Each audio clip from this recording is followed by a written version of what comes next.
Baby, let the games begin. Let the games begin.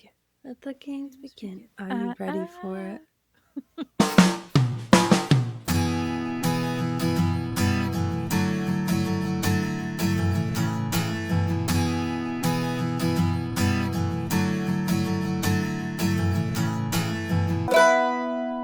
Welcome to The Other Side of the Page, a bookish podcast where we yap about the books we love and the songs that give us main character energy. We are here to sift through the chaos that is our TBR. And to let you know why a book might just be your next favorite read. I'm Britt, dramatic plot twist lover and champion for MMCs needing to be more pathetic and down bad. And I'm Hannah, reader of at least 5 books at once and a detailed fantasy map enthusiast. Every Wednesday, press play on a brand new bookish episode. Stay up to date with the books we will be covering by following us on social media at othersideofthepagepod over on TikTok, Instagram, Facebook, and Threads. And don't forget to follow, rate, and review the podcast a shining 5 stars on your preferred platform because it helps us so much with visibility. Yes. And this week we are diving back into fantasy with Trial of the Sun Queen by Nisha J. Tuli. Yes, we'll be talking about our song choices alongside the plot, chatting about our favorite moments, and this one we had a lot of fun with, so grab an iced coffee or iced chai and let's turn the page together. Dear reader, I'm going to read the synopsis right off the back of the book. Beautiful. 10 women, a deadly contest. Only one can win the Sun King's heart. Laura has endured 12 long years of torment under the Aurora King's rule. Her only desire is to escape and pay him back for every moment of misery she's endured. When a surprise release finds her in the hands of the rival Sun King, Laura is thrust into the spotlight as she competes against 9 other tributes for the role of queen. If she wins his heart, she'll earn her freedom and finally get her revenge. But Laura doesn't belong in the Sun Queen trials. Not only does she not understand why she was freed, she isn't a citizen of the Sun King's court. The other tributes resent her presence and will stop at nothing to ensure Laura is removed from the competition permanently. Now Laura must win because if she loses, she dies. Or worse, she'll be returned to the evil and now vengeful Aurora King. Dun dun dun. And we think you should read this book if you want a romance set in a fantasy world with some adventure along the way. Yes, and you might want to avoid this book if any of the following are potentially triggering for you. Sexual content, violence, death, sexual assault, rape, injury detail, death of a parent, life-threatening challenges. It is a high-stakes trial situation, though the voice is kind of funny, and it is set in like a really cool fantasy world, but just be aware, heading on in of those things. Yes. All right. The fun part. Our song choices. What song did you come with today? Yes, I came with Lord's cover of Everybody Wants to Rule the World. I almost picked a Lord song. I was between Royals and Team, and I think I even thought about Yellow Flicker Beat for a minute there. I think I threw that out. Yeah.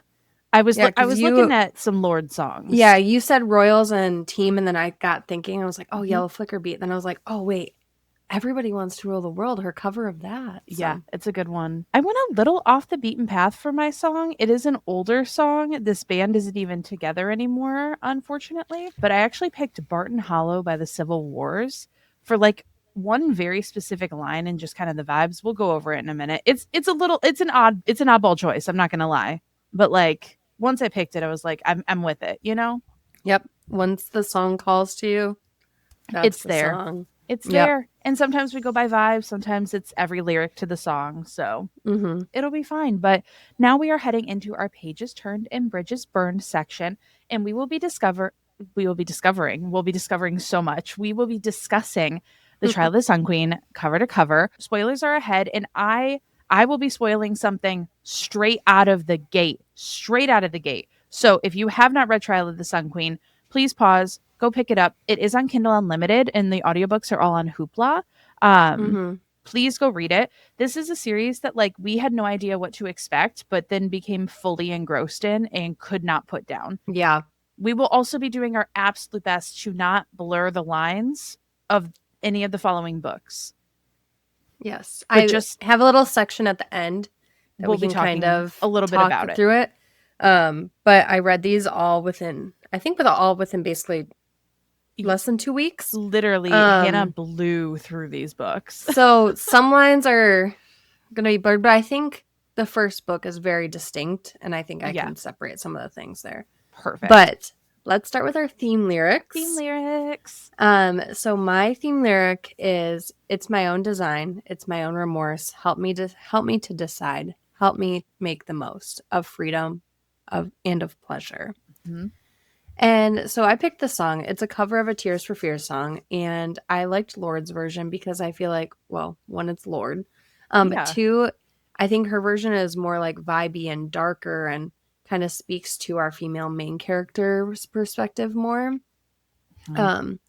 With these trials and the kings both having interest in her, and everybody kind of wants to rule the world in this royalty trials type deal. But like this lyric parallels her getting like pulled from her world that she knows, and she kind of has this remorse of like leaving her family and by her design, right, her bloodline and what that means.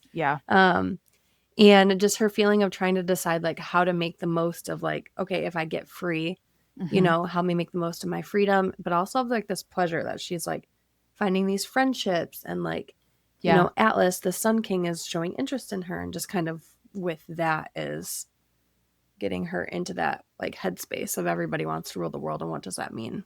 It's such a good song. It's such a good pick. Side note, I did get to see Tears for Fears with Weezer at Coachella back in the day. Okay. Which is actually pretty cool. That was fun. That would be a cool set. My theme lyric is, this song doesn't have a lot of lyrics to it, but this one says, "I'm a dead man walking here, but that's the least of all my fears." And like I said, this song up front is kind of an oddball choice, but the root of the song is about consequences of shame and regret and quote unquote like sinning. It's kind of had like this religious undertone to it.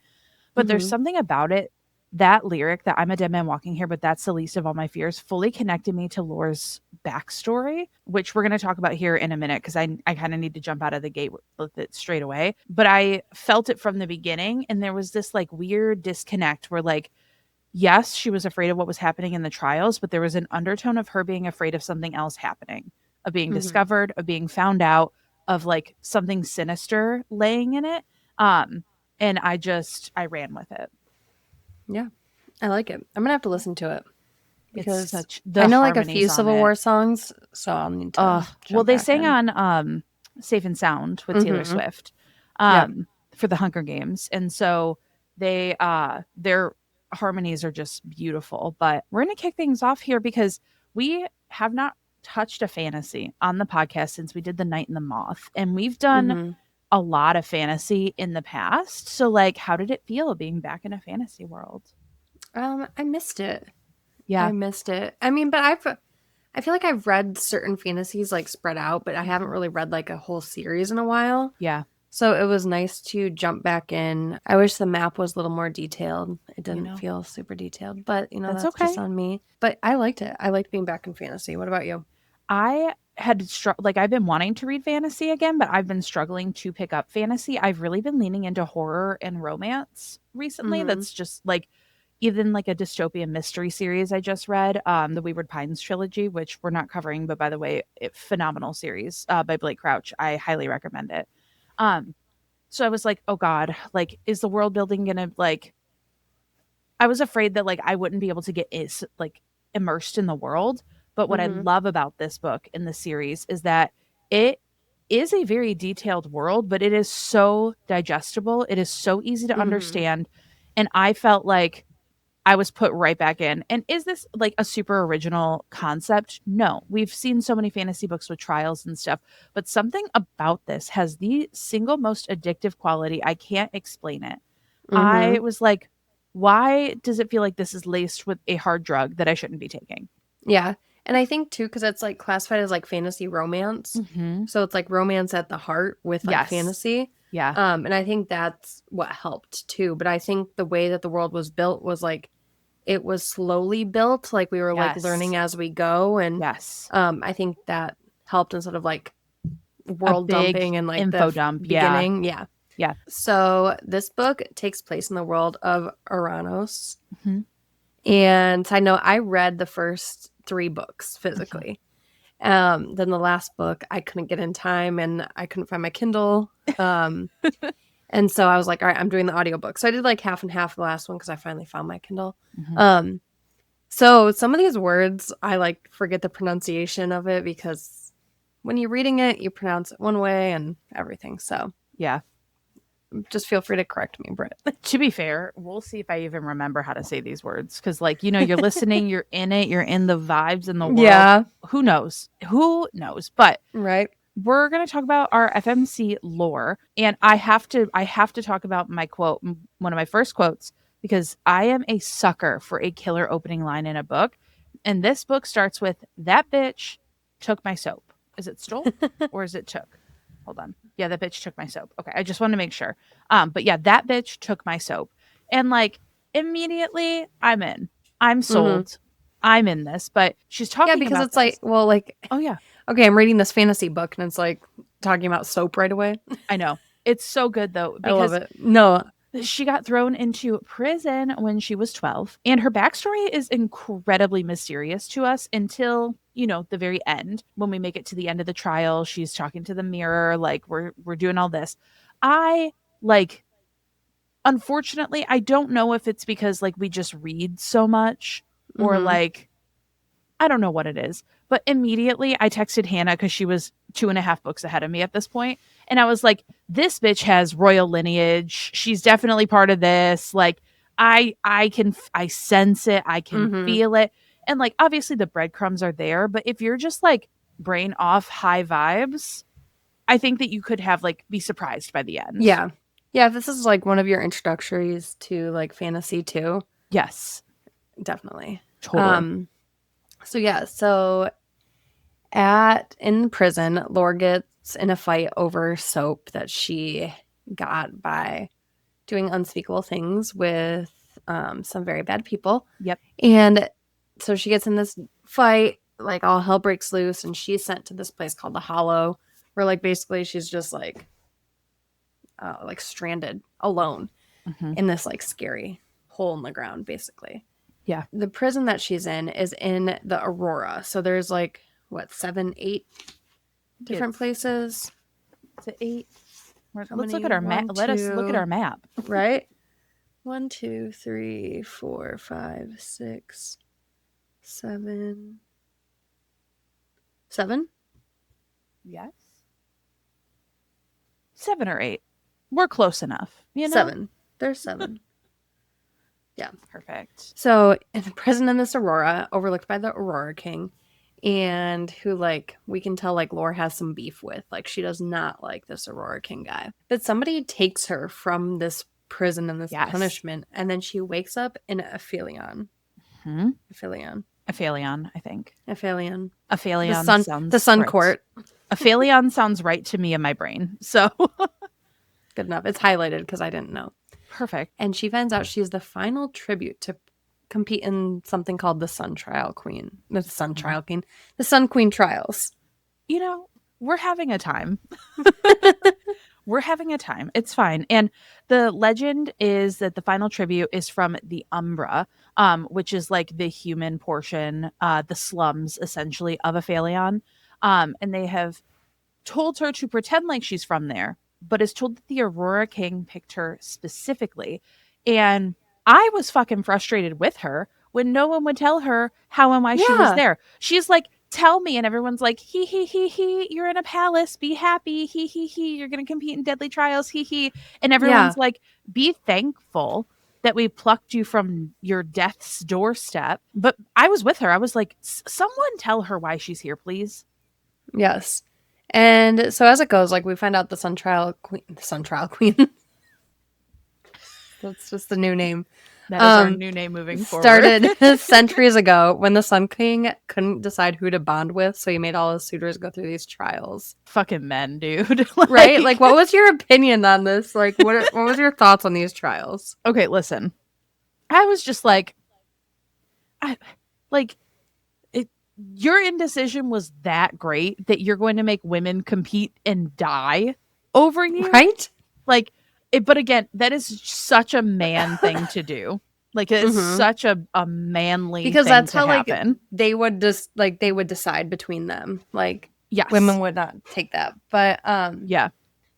So these trials, right? We find out that the king is looking to bond with a queen, and the bonding will give him access to his full power, because there's like all these classifications of fae, and there's a high fae, and by bonding with like your person turns you into an imperial fae, which there can only be 2 in each like court land. With that, I don't know. The trials are crazy though. Like mm-hmm. there was one over shark infested waters with trivia, and then poor Lore, who has been in prison since she was 12, and it's all trivia about like the Sun Court and like the Sun King and the Prince, and like why they like do things and what the favorite color is. But this is where we kind of discovered that Atlas seems to have taken a particular liking to Lore, and she doesn't quite put 2 and 2 together. And this is, I was like, Lore,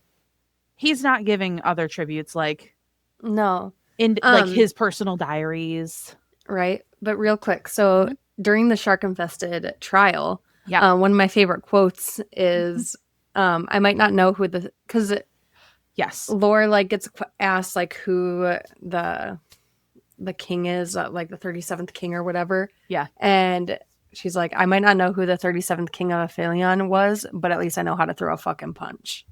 And because she like punches whatever's in the water trying to get her. But yes, continue. Yes. But yeah, Atlas like, wouldn't be just like giving her things. And he's like spending some time with her, and things are getting a little like hot and heavy, and he's like giving her private dinners and is kind of seducing her. And there was like a lot of public shame around women too, and I really loved how Nisha hit on like power dynamics, power imbalances, gender inequality, and all of that without it feeling like forced or heavy-handed. It was just simply woven into the world and the way that the world was built, the way that the essentially like the handler of the women like told them that they were to remain pure, and like it is their responsibility to maintain these like primal urges of these like males. And she's publicly shamed for being quote unquote impure, when in fact like most of the time it was because she was raped or assaulted in prison, or as a means to not die or get or coerced too. Coerce, like all of this stuff. But I really love when books very seamlessly weave that into their world, and it feels intentional with a very strong message behind it without feeling like I'm being beat over the head with this, type of information. But I, being someone who does read a lot, I think that this does come into play for us. Like, I was sitting there going, Atlas, there's no fucking way this man is not a shady bitch. There's simply no way. He was giving me such Tamlin vibes. Okay. That's all I'm going to compare it to, because Gabriel was giving me Lucian vibes, and I said, him when he's right there. Right? Him when he's right there. Right? Like, okay. And that's the only reference that we'll make to that. Yeah. But like, I'm just saying, I'm so glad you said that, because in my head, I was like, Gabriel was fox right there. Yes. And he's right there. And you're falling for this beguiled fucking prince who's like trying to ruin your life. And Gabriel, the hot fae man, is right there. The grumpy bodyguard. Right. I mean, I'm so happy with where the story has turned. And then like later we get like Gabriel's perspective, and like his character's POV has like an accent, and I'm like, why couldn't you? Have you gotten there yet? Okay, well, spoiler. That's fine. Listen, I'm ready. It's not really like a huge, no, it could be for anything. So Gabriel is Lore's warder, which means he is assigned to make sure that Lore competes and is like stays in the games, and he's like assigned to her. And it seems like he's close with Atlas, which he turns out to be the captain of the guard or whatever. But he like kind of hates Lore. He's like, I don't understand why she's here, like why Atlas has like such a take in her. And he's just like, whatever. And then one of the trials takes place at the masquerade ball, and the warders are supposed to give instructions to their tributes about like their mark and their mark's precious item that they need to secure. And Laura's pissed because it's about that time that like the supposed to start, and she like can't find Gabriel, and he's just like off messing around with some other people. He And was living his life.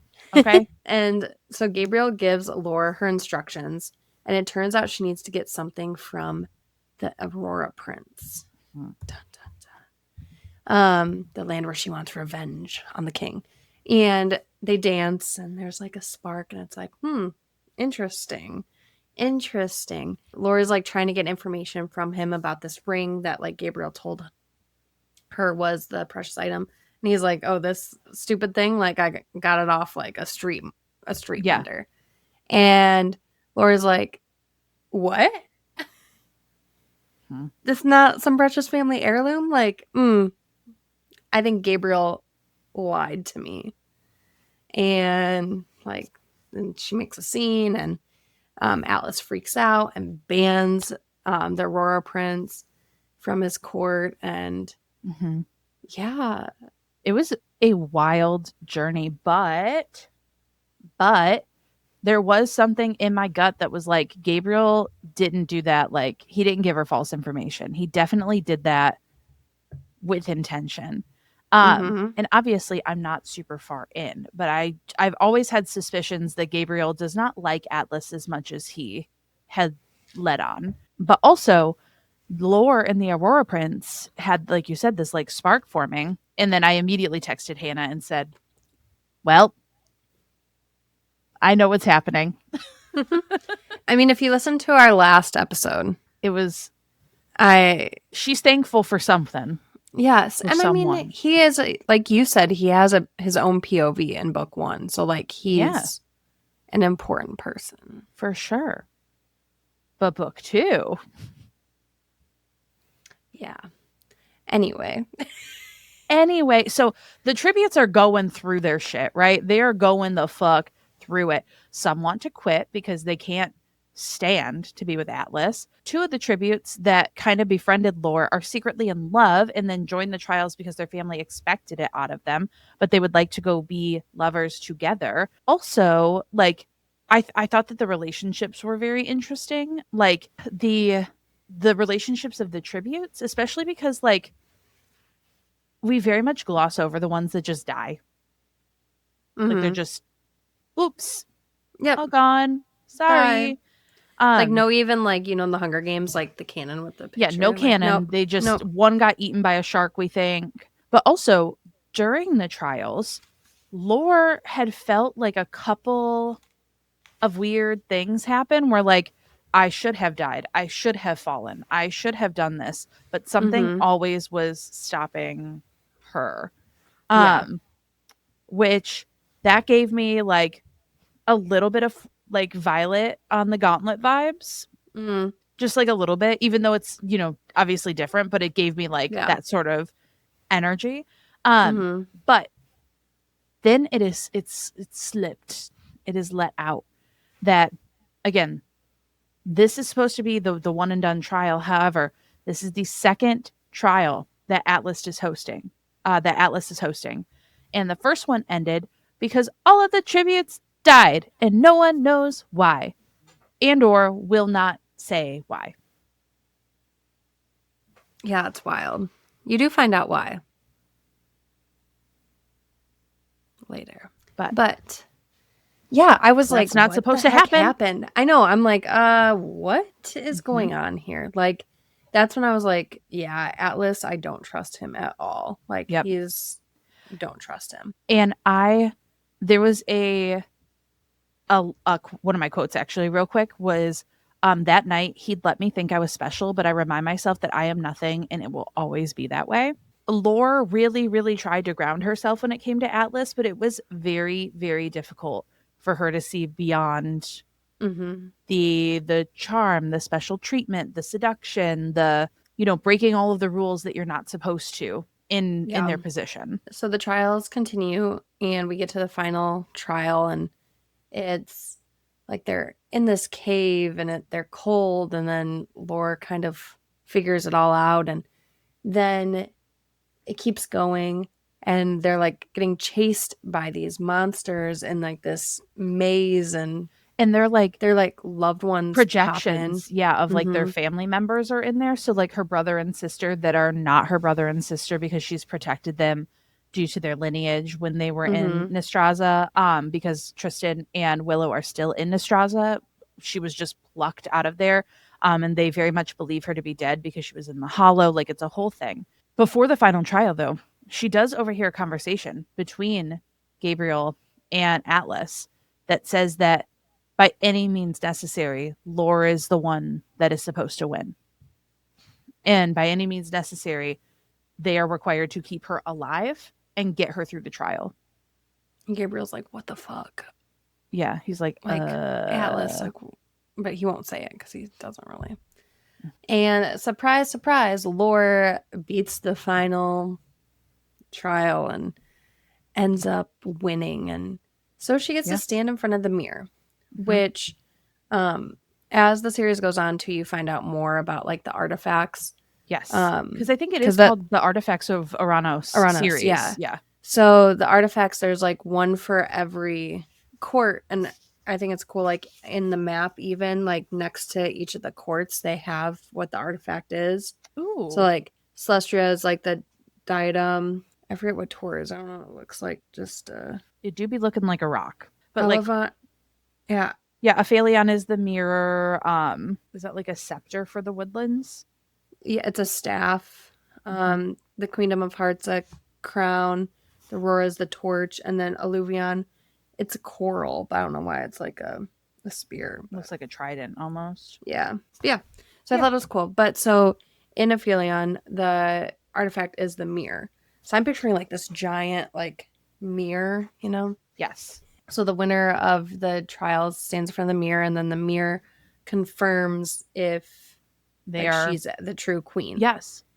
And so the mirror like speaks to Lore in like a very lengthy spiel. Yes. And it basically, TLDR, is like, she's not the Sun Queen. It can never happen again. And what else, Britt? It calls her Your Highness, I believe. I believe so. Yeah, I believe it's Your Highness. I don't believe it's Your Majesty yet because she would technically be considered a princess of Genovia. No, she does. It does say Your Majesty. It is Your Majesty? Okay, cool. Mm-hmm. Oh, because technically she is next in line, like lineage-wise. Yeah, she's the primary. Okay. Yep. But we find out that she is from Heart, which is the lost realm, essentially, that has not had a ruler. Atlas is pissed. He's pissed. And she was like, hee, the mirror told me no. Give it to my biggest rival in the entire trials. And Atlas is like, no, fuck you. And because the other, what's her name? That dumb bitch. God, I hated her. Appreciate. Oh, Appreciate can get fucked. Okay. She also made it through the trial. Like she survived the trial. So she is also allowed to stand in front of the mirror. And when she does it, it lights up and she is confirmed to be the next Sun Queen. And so they take Lore, lock her up in the fucking dungeon. And the book ends with her being taken to somewhere safe, quote unquote. And I will read the last line of the book right now. Please do. This is the epilogue that I really enjoyed. So the last sentence of this, last two sentences technically, is, "Hello, prisoner 3452, the prince says, a smirk tipping up the side of his mouth. Welcome back to the Aurora." And that's how it ends. And that's when I was like, give me book 2. Yep. Give it to me. We're going to I was planning on reading something else, but I just immediately went on Hoopla and said, next in line, please. And so a couple of my lyrics kind of sum up like the ending and a little bit there. But one is like, welcome to your life. There's no turning back. And I feel like that's where Laura's at right now. Like, okay, you know, she's what, 24 now? I think roughly. So it's like, all right, welcome to your life. Like there's no turning back. Like it's time to reclaim your heritage and all of that goes with it. Yeah. And the other lyric I have is, nothing ever lasts forever. Everybody wants to rule the world. And again, just that, you know, with the trial and being royalty and, you know, everybody wants a piece of her too. And Then I just got Britney Spears stuck in my head. You want a piece of me? Lifestyles of the rich and famous. Anyway. But yeah. So Yeah. any other things for quotes or lyrics for you? I just have this chunk here that says, "Ain't going back to Barton Hollow. Devil gonna follow me ere I go. Won't do me no good washing in the river. Can't no preacher man save my soul." And this was like Laura's refusal to return to Nostraza, but also like hiding her identity, and basically her saying that like yes, she wanted to like get revenge on the Aurora King, but the thought of returning to where she was she had like hope because of Tristan and Willow, but like the devil was going to follow her no matter what. Her lineage, her history, her hidden identity, the Aurora King knowing who she was, doing all of this horrible stuff to her that we find out about in book 2, and like watching that unfold, like can't no preacher man save my soul. Nothing that was done could have saved her from her past unfolding, from her lineage hitting her eventually. Like there's truly nothing that stopped the bloodline. Like even if she was still in Nostraza, even if It would have caught up to her. it would have caught up to her eventually. And so that's really why I had that one there. Another interesting quote that I had into here too was, "Nothing actually belongs to anyone here. Everything is on temporary loan, including our bodies and definitely our souls." And that was just a very bleak, but also very apt description, I think, for what life was like for the prisoners, and being taken as a child, and just all of the horrible things that happen. But the book, this one focuses so heavily on the trials that when we shift to book 2, because we are going to have some spoilers for the rest of the series coming up here, it takes a really interesting turn, and this series has like sunk in like full bite teeth in me, and it will not let go. All right, we ready to go into spoiler for the rest of the series? Well, you're gonna have to unspoil, because I know I'm not caught up, but that's okay. I know I won't do the whole thing, but yes. But so this spoiler section is, what did the mirror tell you? Dun dun dun. So if you have not read anything past book 1, thank you so much for listening. We'll see you next week about 2026. We sure will. However, if you've read, where are you? How far away? I am 60% into book 2. Okay. So if you've read most of book 2, then stick around. Yep. So, what do you think about like finding out about the lineage, that she's like heart and everything? Like, what do you know so far? So I know that makes sense. That makes a ton of sense. What is real quick, what is the other POV? Cecil? Is it? Oh, Circe. Yes, Circe. So I think that getting the flashback accounts from Circe is a very interesting way to tie in the world building and how everything sort of like collapsed on the back end, and how Circe was supposed to tie to the Sun King. When the mirror told her this cannot happen again, it's definitely in line with the dominoes falling into place on Circe's side, but also the fact that like I knew the minute that Nadir and Lore touched, I was like, Hannah, this is a fated mate situation. I know it. I just fucking know it. But I love that we get Circe's falling in love with the Woodland Prince and like their fated mate situation happening. And like, so rather than it being just like fully confirmed on page, we're having it confirmed in this like past version of like the sensations they're experiencing, and like the feral behavior, the fucking unbelievable feral behavior that they have for each other. So I really love the way that we're getting the lineage and the history and everything that we're finding out. And where I am in the book, Circe has just gone, the details are escaping me, but I think she talked to, was it the Aurora King? And basically was like, I'm going to undermine my mother, make a deal. He comes with like baby Nadir. Yes. Remember? Yes. So like, I'm going to undermine my mom, be part of like, take on our armies. We'll give you the Woodland Army. I will not tie to the sun. I will not tie to the Sun Court. The thing that is most important to me is my crown. And so that's kind of where I am there. And Nadir and Lore finally, like, listen, Hannah did give me a minor spoiler, and I know that they don't officially bang in this book, but there was some like minor banging, and I was like, thank fuck, because every chapter with Nadir, he's just like, he's just so like down he's bad and just like so horny all the time, and I'm just but I feel like too, it's like he's like repressing this like bond. Yes, like And very so clearly, just, like pushing. But I feel down. like he's like, I mean, he's very like protective and very like and possessive. Yes, you can feel. But he's also like very respectful, and I think that's why I like him too. Because like anytime Laura's like, no, he's like, okay, yep, like you tell me. Yes, and I just love that, because Atlas, like, when she said no, there was a caveat, there was an asterisk by it, and he would say, but what about this, and what about that, and then it would end with a guilty like, oh, I guess you're right, like, I guess we should, I suppose. Yeah. And with Nadir, it is a very hard and fast no. But that man, I love him.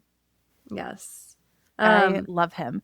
And I also think it's important to note that they are like people of color, and it is so nice to hear about like a rich and vibrant culture, and like the spices that they use in Nadir's court, and like just this like different like practices and different type of worlds, and like I think it's so nice to have that like rooted cultural pieces in there, especially in stark contrast to the Sun Court, to like to have like just how rich everything is with Nadir.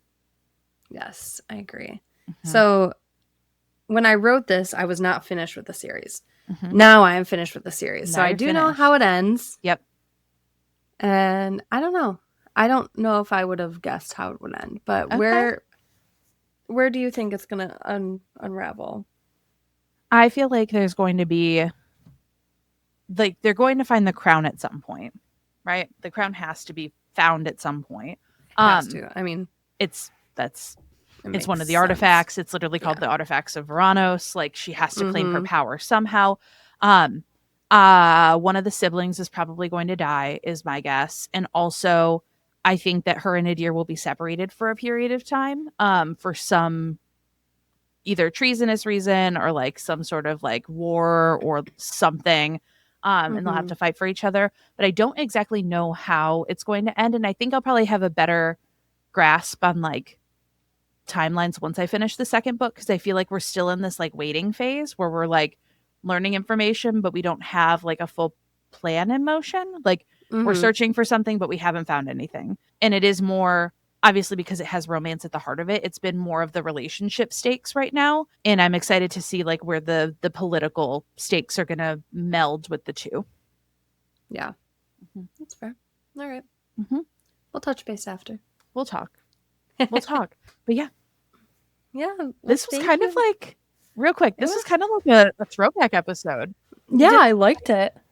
I kind of missed it. We did like, like a full plot go over. Like, we haven't done one of these in like. I know. And I just want it noted too that I did most of this outline just from memory. I did not look at the book. I just straight wrote it out through. There. Yep. It's amazing. But thank you so much for turning the pages with us this week and talking about the Artifacts of Ouranos and Nadir. Be sure to follow us on Instagram, TikTok, Patreon. Join our newsletter that'll come out in 2026. I promise. Going on air. I promise. We got a promise. And yeah, just to keep up with us. And please drop a review and a 5-star rating of the podcast on your preferred platform, and share it with your bookish besties. Next year, we are getting excited for a new year. Next year? Next Not year. Yet. I'm ready to go. Next week, we are getting excited for the new year of 2026, and we are going to look forward to our release radar for next year. Yes, we cannot wait to chat in our next Blank Space episode about the 2026 releases coming out. So forever and always, keep reading with kindness. Bye, everyone. See ya.